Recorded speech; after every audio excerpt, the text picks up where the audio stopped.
Hi friends, আশা করছি তোমরা সকলে ভালো আছো।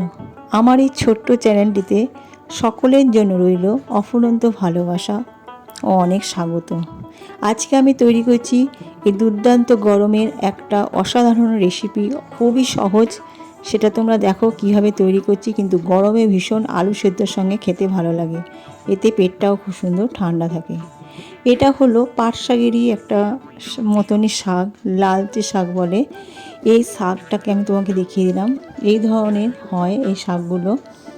এবার এগুলোকে আমি বেছে নেব ছোট্ট ছোট্ট করে, পুরোটাই দেখালাম যারা জানো না তাদের জন্য। এবার আমি ছোট্ট ছোট্ট করে পাতাগুলো কেটে নিয়ে, ছোটো ছোটো করে কেটে নিয়েছি পাতাগুলো বেছে নিয়ে। এটা আমি একটা বাটির মধ্যে আমি সেদ্ধ করে নেব। প্রথমে এটা সেদ্ধ করতে বসিয়ে দিলাম।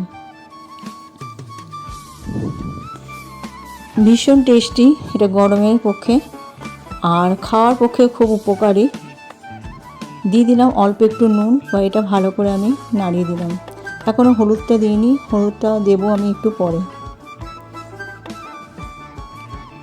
ভালো করে এটা সেদ্ধ করা হয়ে গেল। এরপর কড়াই বসিয়ে দিয়েছি, ওর মধ্যে দিয়ে দিলাম 5 ফোড়ন। আমি এটা নিরামিষভাবে তৈরি করছি, তোমরা চাইলে একটু রসুন ফোড়ন দেবে, তাতে টেস্টটা আরও সুন্দর হয়। দিয়ে দিলাম একটা শুকনো লঙ্কা। বেশ মশলাটা গরম হয়ে গেছে, দিয়ে দিলাম আমি ওই শাকটা, সেদ্ধ করা শাকটা।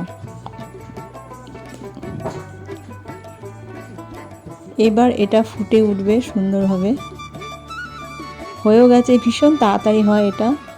এরপর আমি এটা একটা পাত্রের মধ্যে ঢেলে নেব।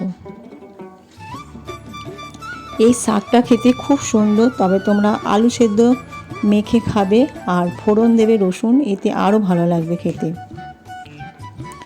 সম্পূর্ণভাবে তৈরি আমার এই লালচে শাকটা। এটা অ্যাকচুয়ালি গরমকালেই পাওয়া যায়, শীতকালে পাওয়া যায় না, আর উপকারী একটা জিনিস গরমে। যাই হোক, আমার এই লালচে শাক তৈরি করা হয়ে গেল। ফিরে আসবো আবার গরমের এই নতুন নতুন রেসিপি নিয়ে। তোমরা ভালো থেকো, সুস্থ থেকো।